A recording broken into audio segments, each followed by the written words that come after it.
Ya, Bu. Hari ini Ibu mengajar mapel tentang KKA atau kecerdasan artifisial. Nah, apa itu KKA nanti kita pelajari. Sebelumnya ada yang tidak hadir? Tidak ada, hadir semua ya. Benar ya. Yang pertama, ada tidak sampah di bawah? Coba lihat, tengok dulu kira-kira ada sampah setelah dibuang. Ada ya.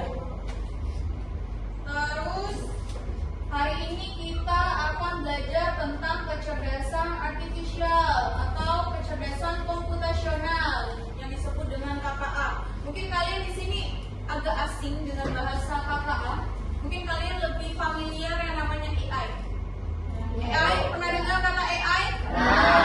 Di sini kita akan belajar tentang AI atau materi tentang KKA, kecerdasan komputasional.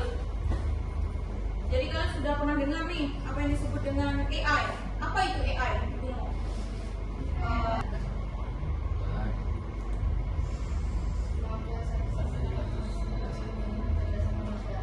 Iya, suatu sistem untuk meniru kecerdasan manusia atau alat yang digunakan untuk membantu mempermudah pekerjaan manusia. Nah, di sini kita belajar tentang KKA, kecerdasan komputasional dan artifisial, yaitu presentasi ini akan membahas tentang dasar-dasar kecerdasan komputasional. Bagaimana berpikir komputasional dapat memecahkan masalah sehari-hari. Contohnya aplikasi sederhana, menggunakan aplikasi sederhana dan relevan. Di sini biasanya kalian mungkin akrab dengan yang namanya ChatGPT, terus ada Gemini, terus kalau di WA ada yang namanya tanya Meta. Terus kalau di Instagram ada apa namanya? Di IG juga ada tuh AI. Apa? GBK. Ya, GBK. Terus apa lagi yang biasanya kalian gunakan? Biasa kalian kalau cari isian dari jawaban buku LKS kalian biasanya menggunakan apa? Tanya Cici juga AI, juga termasuk ke dalam KKA. Lanjut ke pengertian KKA tadi udah kalian sebut. KKA adalah singkatan dari kecerdasan komputasional dan artifisial. Di sini mapel KKA atau bagian dari di sini kan kalian belum pernah ya dapat mapel atau materi KKA. Di sini Ibu gabungkan dengan mapel geografi. Ibu integrasikan dengan mapel geografi. Nah, di sini pelajaran geografi kita akan menggunakan AI atau KKA sebagai alat untuk mempermudah kalian menganalisis data. Nah, di sini untuk materi geografi seperti yang Ibu sampaikan minggu lalu, kita stop di materi tentang kondisi keruangan yang membahas tentang pola masyarakat atau demografi kemasyarakatan. Nah, di sini kita akan menganalisis kondisi masyarakat yang ada khususnya di Kalimantan Barat atau di Pontianak ini. Nah, di sini fokuskan pada keterampilan berpikir komputasional dengan penerapan AI dalam kehidupan sehari-hari. Nah, di sini kita gunakan dalam pembelajaran kita. Jadi kita gunakan aplikasi ChatGPT ya, yang lebih relevan untuk mempermudah kalian menganalisis. Nanti Ibu tampilkan masalah, silakan kalian analisis menggunakan ChatGPT. Mencari data-datanya menggunakan ChatGPT. Nanti kita sama-sama per kelompok menganalisis dan merefleksinya bersama-sama. Oke? Oke? Kalau di geografi ini biasanya kita kan pernah nih belajar peta nih pada saat awal pembelajaran sebelumnya. Terus pemecahan masalah menjadi bagian-bagian kecil mudah diolah untuk unsur-unsur peta, dipecahkan menjadi legenda. Nah, di peta itu kan ada legenda, ada simbol. Nah, itu bisa menggunakan KKA ini. Terus lanjut ke abstraction. Pengabatan detail tidak relevan. Contoh, prediksi cuaca fokus pada suhu merupakan arah angin. Iya. Nah, di sini ramalan cuaca yang ada di handphone kalian masing-masing itu juga termasuk ke dalam KKA. Kalau di geografi ya. Jadi bukan blok-blok ujuk-ujuk dapat hasilnya besok hujan, enggak. Tapi mereka menganalisis lewat satelit. Nah, satelit itu diolah lagi menggunakan alat pengolah data. dan disampaikan kembali. Nah, itu biasanya menggunakan KKA atau kecerdasan artifisial yang disampaikan ke kalian. Nah, dengan cara kalian membaca ramalan cuaca yang ada di handphone kalian masing-masing, itu juga sudah termasuk ke dalam literasi digital atau cara membaca bacaan digital yang ada di handphone kalian masing-masing. Terus ada KKA juga bisa menolong kalian untuk menganalisis. Nah, terutama materi kependudukan ini akan Ibu sampaikan dan kita kerjakan bersama. Nah, di sini yaitu mencari kesamaan atau pola dari data atau masalah. Nah, di sini kita bisa menggunakan KKA, ChatGPT itu mencari data. Contoh data kepadatan penduduk. Berarti kalau udah data kepadatan penduduk, berarti ada data tingkat kelahiran, data tingkat kematian, dan data migrasi penduduk. Migrasi penduduk itu apa sih? Ada yang tahu migrasi penduduk? Ya, perpindahan penduduk dari suatu daerah ke daerah yang lainnya. Perpindahan penduduk, contohnya Ibu enggak sih Ophelia aja. Ophelia nih tinggal di Jawa dan merantau ke Kalimantan. Nah, itu disebut dengan migrasi. Terus migrasi ini bukan hanya terbatas oleh kota atau provinsi, tapi permigrasi ini juga bisa dari negara satu ke negara lainnya. Contoh selanjutnya, misalkan Azril. Di Indonesia ini keterbatasan lapangan pekerjaan, tidak dapat pekerjaan. Tapi di Malaysia membuka lapangan pekerjaan. Jadi Azril ini pindah nih dari Indonesia ke Malaysia untuk mencari pekerjaan. Nah, data-data tersebut itu tercatat di BPS atau Badan Statistik. BPS apa kepanjangannya? Badan Statistik. Badan Statistik. Apa sih Bu Badan Statistik? Badan Statistik itu adalah badan yang mencatat kondisi kependudukan, perekonomian, dan lain sebagainya. Jadi per tahun itu dicatat. Nah, biasanya kalau di rumah kalian ada orang tiba-tiba datang nanya kakak KTP, nanya pekerjaan orang tua. Nah, mereka biasanya dari sensus penduduk yang mencatat segala hal yang ada di suatu daerah tersebut, dibukukan di Badan Statistik atau BPS. Apa sih Bu gunanya? Nah, biasanya digunakan untuk pemerintahan. Nah, ngapa sih pemerintah tahu berapa tingkat pengangguran, berapa tingkat kemiskinan? Nah, itu pemerintah tahunya dari Badan Statistik. Ingat ya, Badan Statistik itu penting dalam pencatatan. Nah, di ChatGPT ini biasa mereka bisa meringkas hasil dari Badan Statistik tersebut. Jadi kalian datanya tidak harus nih datang ke website BPS untuk mencari data. Kalian cukup ketikkan di ChatGPT, nanti mereka akan menyampaikan data yang sesuai dengan yang di-upload Badan Statistik. Jadi kalian nggak perlu lagi buka buku tebal-tebal dari Badan Statistik atau BPS. Jadi langsung dari ChatGPT juga bisa. Sampai situ paham? Nah, di sini kalian bisa lihat nih bagaimana cara mereka menggunakan atau penerapan berpikir komputasional. Dan di sini mereka sedang apa nih? Melihat apa ini? Yang gambar pertama itu. Coba lihat. Mereka sedang menggunakan Google Maps. Terus yang kedua, itu mereka sedang apa itu yang gambar yang kedua? Menganalisis. Iya, menganalisis Keuangan pribadi. Pengolahan keuangan pribadi. Jadi kalian kalian kalau misalnya dari daerah datang ke Pontianak kan buta arah nih, nggak tahu arah nih. Nah, kalian bisa menggunakan Google Maps. Nah, itu salah satu contoh. Terus aplikasi sederhananya. Nah, contohnya tadi Ibu bilang ada ChatGPT, ada Google Colab, ada Search, ada Teachable Machine. Nah, yang pertama harus bisa membuat aplikasi seperti Tanya Meta yang ada di WhatsApp, itu bisa menggunakan Google Colab. Terus Search adalah platform visual untuk belajar pemrograman dengan blok kode, drag draw, memahami logika algoritma tanpa sintak yang rumit. Nah, itu nanti tuh pas pembelajaran. Nah, selanjutnya yaitu tentang pembelajaran kita sekarang, dinamika kependudukan. Nah, pengertian dinamika kependudukan yaitu kependudukan adalah perubahan jumlah komposisi atau struktur penduduk terjadi secara cepat atau lambat tergantung pada kondisi sosial, ekonomi, dan kebijakan pemerintah. Di sini kita membahas tentang permasalahan penduduk. Terus yang pertama, faktor yang mengaruhi permasalahan penduduk yaitu tingkat kelahiran atau natalitas. Natalitas yaitu proses bertambahnya jumlah penduduk atau tingkat kelahiran bayi. Jadi tingkat kelahiran pada bayi. Nah, lanjut. Terus ada faktor yang mempengaruhi selanjutnya yaitu kematian atau berkurangnya jumlah penduduk karena kematian. Nah, kematian ini bisa terjadi atas beberapa faktor. Nah, faktor-faktor tersebut akan kalian jabarkan per kelompok ya.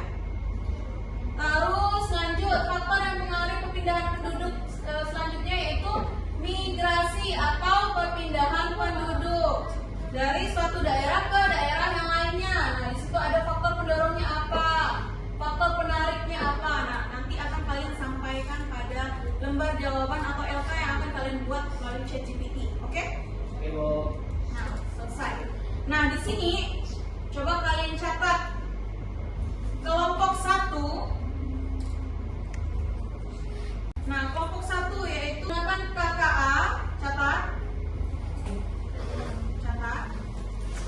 Menggunakan KKA atau berpikir komputasional untuk memecahkan masalah pada materi kependudukan tentang migrasi. Kelompok 1 ya. Kelompok 1 tentang migrasi. Yang harus kalian cari itu data-data tentang migrasi yang ada di Kalimantan Barat tahun 2023 sampai 2024. Terus faktor-faktor yang mempengaruhi migrasi tersebut. Nah, berdasarkan hasil dari ChatGPT yang kalian lakukan, itu silakan kalian analisis, nanti kalian presentasikan di depan, oke? Terus yang kedua, sama, menggunakan KKA untuk memecahkan masalah tentang kependudukan mengenai tingkat kematian pada tahun 2023 sampai 2024. Terus kalian cari faktor-faktor yang mempengaruhi tingkat kematian, kan banyak tuh faktor-faktornya. Silakan kalian cari, kalian analisis menggunakan KKA. Oke, paham? Paham. Silakan. Kalian masukkan kata kunci yang tadi Ibu suruh catat tuh. Silakan input ke ChatGPT-nya. Silakan input di ChatGPT-nya. Kata kuncinya.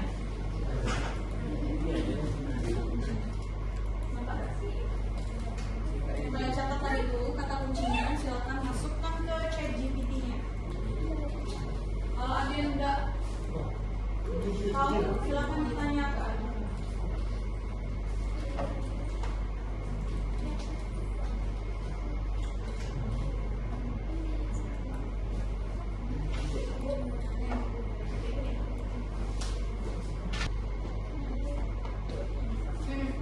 Kata kuncinya yang udah kalian catat tadi, silakan dibuka. Ya nggak tahu tanya ya.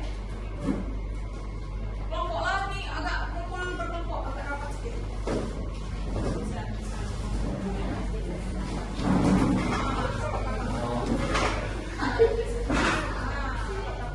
Jadi kan bisa sama-sama nih kerjakan ini. Gerakan ChatGPT kan cari dulu datanya, data apa dulu? Ini apa kita lakukan? Itu apa? Tingkat kematian. Kalian cari dulu data kematiannya berdasarkan BPS ya, jangan lupa tulis BPS-nya. Aku ini data apa? Tahunnya jangan lupa keywordnya.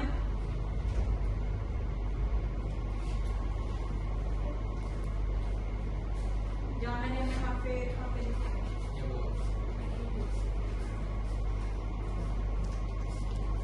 Kalian masih ingat itu?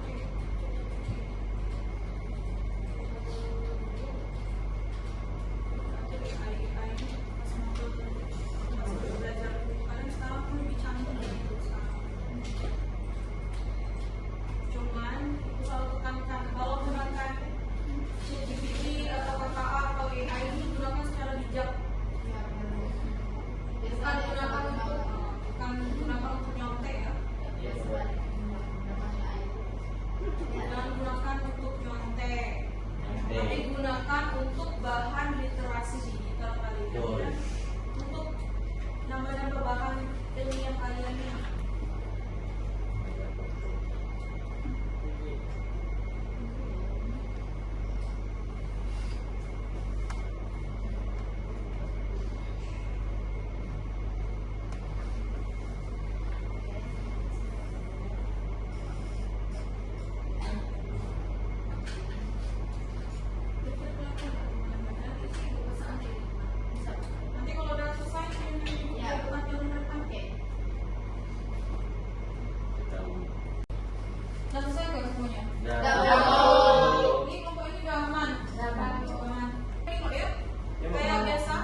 silakan maju. Siapa lo nih? Mau maju? Maju semua aja lah. Maju semua. Jadi kalian bisa bagi-bagi nih penjabaran materinya. Enggak lewat. Lewat ke bawah. Oke.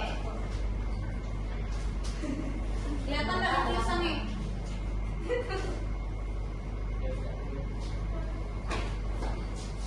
Jauh sih mak. Jadi tadi sudah dari saya. Oh, salah. Pakai sana.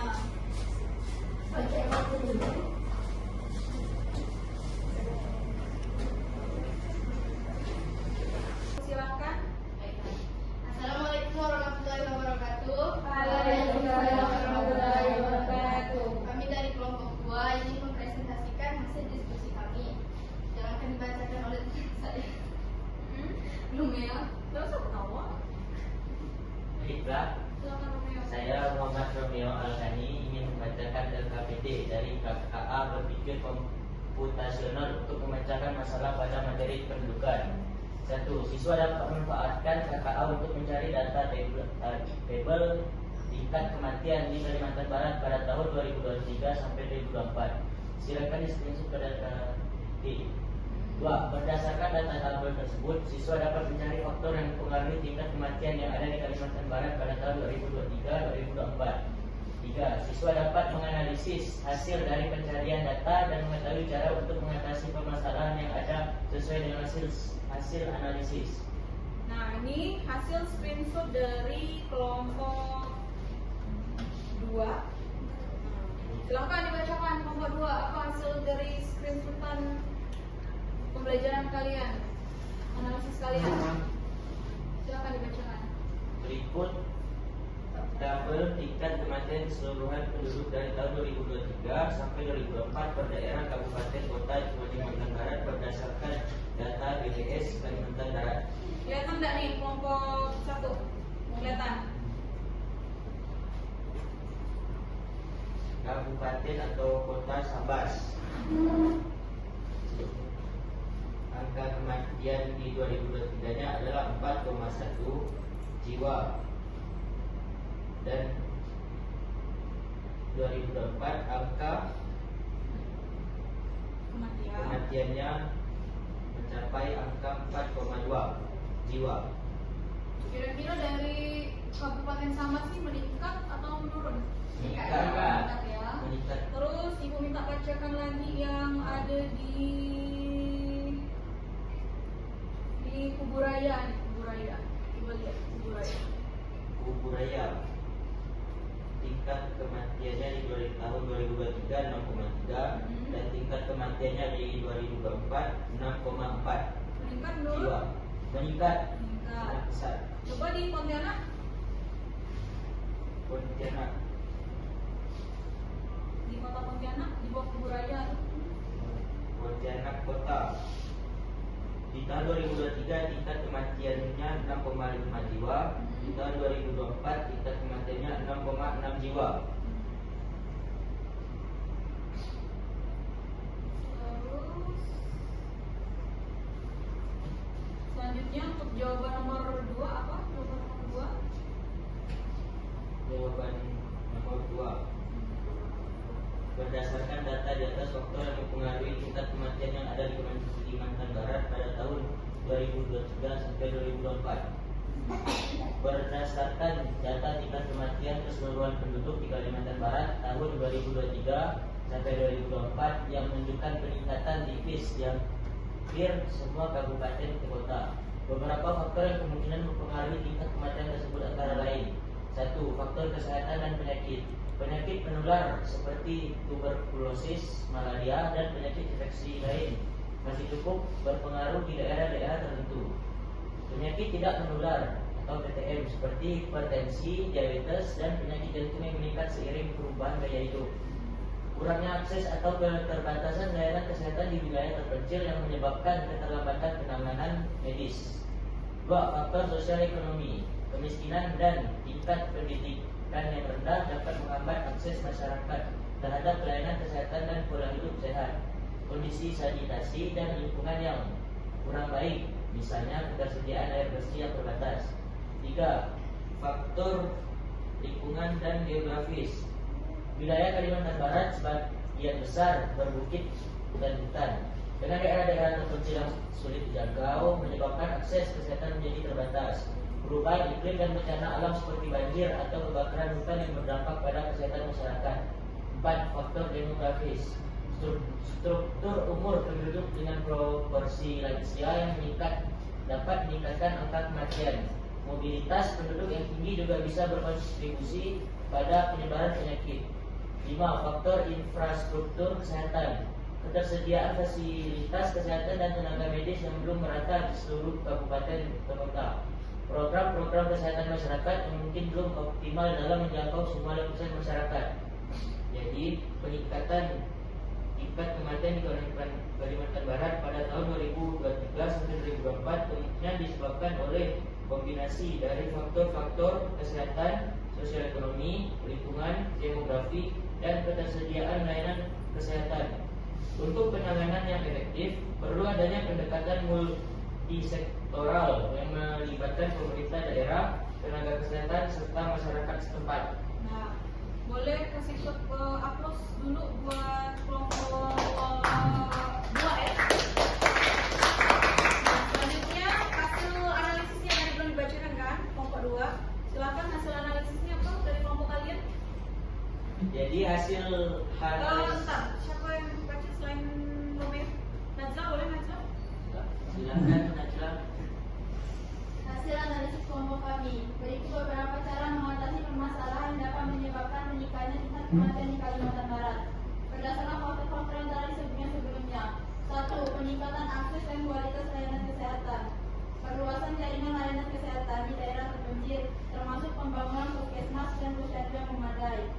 Peningkatan kualitas tenaga medis dengan pelatihan dan penempatan dokter, perawat, dan bidan di wilayah yang kekurangan tenaga kesehatan. Pemanfaatan teknologi telemedicine agar masyarakat di daerah sulit dijangkau tetap mendapatkan konsultasi dan pemeriksaan kesehatan. 2. Pencegahan dan penanggulangan penyakit. Program vaksinasi dan imunisasi lengkap, terutama untuk anak-anak dan kelompok rentan. Peningkatan program promotif dan preventif seperti penyuluhan hidup sehat, pola makan bergizi, dan pentingnya kebersihan lingkungan. Pengendalian penyakit menular melalui pengawasan dan pengobatan dini, serta sanitasi lingkungan yang lebih baik. 3. Perbaikan kondisi sosial dan ekonomi. Pemberdayaan masyarakat melalui pendidikan kesehatan agar masyarakat lebih sadar pentingnya menjaga kesehatan diri dan lingkungan. Peningkatan ekonomi lokal melalui pelatihan keterampilan dan dukungan usaha mikro agar masyarakat lebih sejahtera dan mampu mengakses layanan kesehatan. Peningkatan akses air bersih dan sanitasi untuk mencegah penyakit yang berkaitan dengan lingkungan. 4. Fokus pada kelompok rentan. Pelayanan khusus untuk lansia dan kelompok dengan penyakit kronis, termasuk pemeriksaan rutin dan pengobatan. Program nutrisi bagi ibu hamil, ibu menyusui, dan balita untuk menurunkan kematian ibu dan bayi. Nah, baiklah. Ada tanggapan dari kelompok 2? Tidak ada? Oke. Baiklah, coba Ibu minta upload dari kelompok lain untuk kelompok kedua. Presentasinya sudah cukup baik, penyampaian kalian dan hasilnya juga menurut Ibu juga sudah cukup baik. Baiklah, silakan duduk. Silakan kelompok 1 ya. Jawaban materinya silakan. Siapa yang mau jawaban materinya? Perkenalan dulu lah. Sebelumnya, Assalamualaikum warahmatullahi wabarakatuh. Perkenalkan, saya dari kelompok 1 akan mempresentasikan tentang analisis kelompok kami. Hasil analisis kelompok kami berikut beberapa cara mengatasi permasalahan yang dapat menyebabkan meningkatnya tingkat migrasi di Kalimantan Barat berdasarkan faktor-faktor yang telah disebutkan sebelumnya. Peningkatan pembangunan ekonomi di daerah, mendorong investasi dan pengembangan usaha mikro kecil dan menunjang UMKM di kabupaten kota yang mengalami migrasi keluar agar membuka lapangan kerja lebih luas. Pengembangan sektor pertanian, perikanan, dan pariwisata lokal untuk pemberian insentif kepada pelaku usaha yang beroperasi di daerah terpencil untuk memperkuat ekonomi lokal. 2. Perbaikan infrastruktur dan fasilitas publik, pembangunan dan peningkatan kualitas jalan, transportasi, listrik, air bersih, dan internet di daerah-daerah yang tertinggal. Peningkatan akses layanan kesehatan di pendidikan agar masyarakat tidak perlu pindah ke kota untuk mendapatkan layanan dasar. Pembangunan perumahan terjangkau di daerah-daerah dengan migrasi keluar tinggi. 3. Pengembangan pendidikan dan pelatihan, meningkatkan mutu dan pemerataan fasilitas pendidikan sampai tingkat menengah dan tinggi di daerah, pelatihan keterampilan kerja dan kewisatawan bagi penduduk lokal agar mampu bersaing dan membuka peluang kerja sendiri. Nah, boleh ditutup. Untuk presentasi kelompok 2 sudah baik. Boleh hapus teman-teman.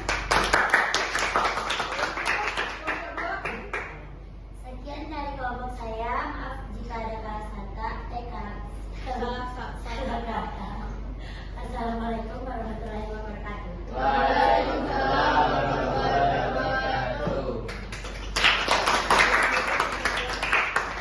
Nah, karena sudah tampil presentasi semuanya, silakan ada yang mau bantu Ibu untuk merefleksi dari pembelajaran kita hari ini atau menyimpulkan dari pembelajaran kita hari ini. Siapa? Yang lain tadi Oki udah. Coba Nazla. Bukan Nazla, Amrina. Silakan.